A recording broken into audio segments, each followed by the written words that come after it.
Villanova, Jay Wright and his staff, their players, for just an outstanding performance. They've been playing great in the NCAA tournament and throughout this season. Normally, if I look at a stat sheet and we've shot 53% from the field, 58% from three, I think we probably won the game. But you look at their stats, 62% from the field, 66% from three, and 95% from the foul line. They're just an incredible offensive team. We had no way to stop them. We couldn't put any defensive stops together, and the credit goes to Jay and the game plan they had and the way they've played throughout the season. Thank you, Coach. Let's open it up for questions for Sheldon and Angel, please. And remember, raise your hand. We'll get a microphone to you.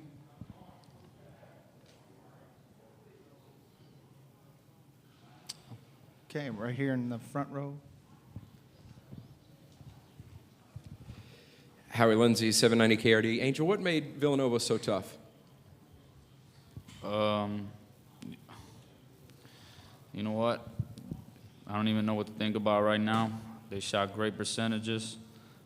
We did, but I feel like at the end of the day, they outplayed us. Every loose ball, they got to it first, and you know, they got off to a great start. We seemed to make a comeback, but overall, they just outplayed us. And at this point in the season, I think, you know, whoever wants it more is going to win, because everybody's very, very talented and basically, you know, at the same level. But they wanted it more, I guess, because they outplayed us. Thanks, Angel. More questions for the Miami student athletes? If not, we'll let them go back. Okay, over here in the left side corner. Have you guys ever played against a team that shot it so well like they did tonight, and talk about that? And it seemed like no matter what you did, you couldn't stop them. Sheldon, please. I mean, yeah, I mean, we played against, I mean, we're in the ACC, so we play against great teams like that all the time. So it was a bit of a surprise they came out on fire like that, and we dug ourselves a hole in the first half. Every time we made a run, they seemed to get those timely baskets. So sometimes they score 2 times in a row, 3 times in a row, just to stretch the lead back out, you know, to make themselves comfortable. So we never really got those, you know, important stops like we did against Wichita State. Anything else? Guys, thank you for your time. Now we'll go to questions for Coach. Back here on the left side. Jim, how difficult was it with the 2 of your guys fouling out? I know that was something that you didn't plan, you didn't want to do, but talk about that and how much more difficult it made it for you all. Oh,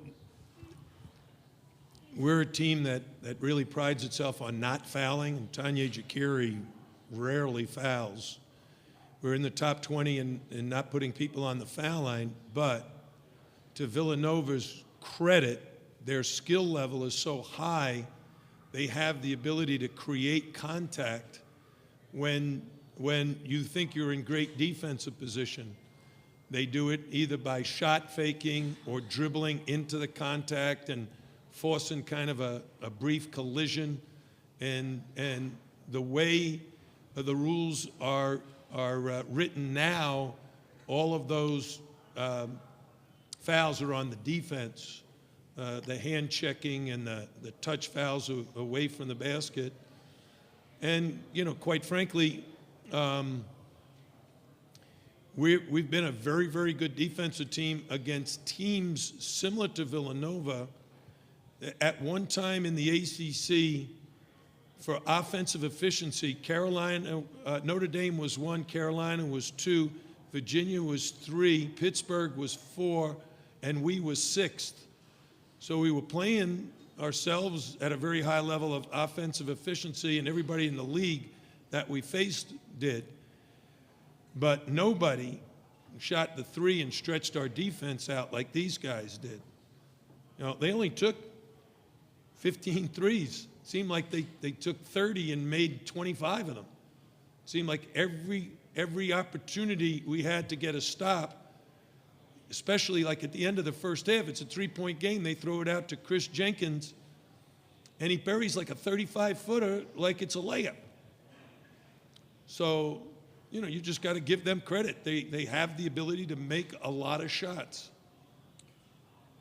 Coach, with the depth of guards on Villanova, did you find it impossible to press them?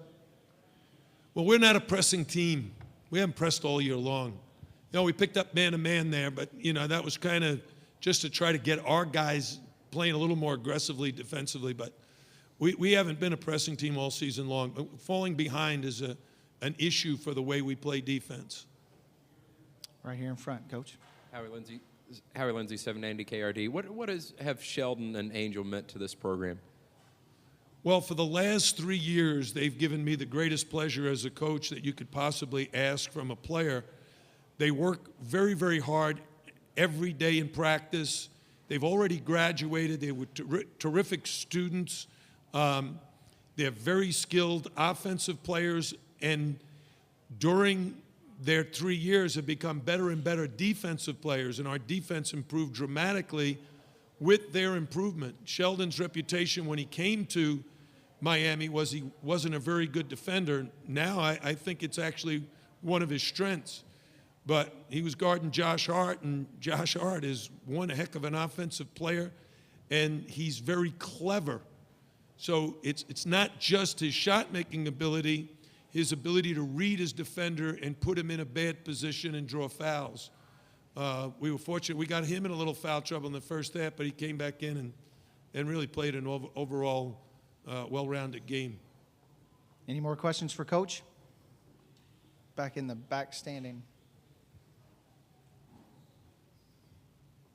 Will Clark, WHAS Radio. Did what you saw from Villanova tonight, was that similar to what you saw in setting up a game plan for this, or was it a completely different team than what you were prepared for? No, it looked just like they played against Iowa.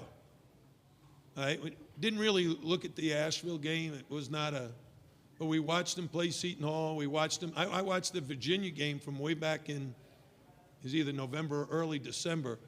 That was a great game against two great teams battling. Virginia ended up winning a close ball game because I think they guarded them a little bit better than we were able to do tonight. Back here on the right side. They had such a hot start. You started coming back. How did they stifle your run there? Well, we switched defenses twice. Well, 3 times. We were playing man, then we switched to a 2-3 zone, then we switched to a 3-2 zone. And each time we switched, we were able to cut a little bit into the lead.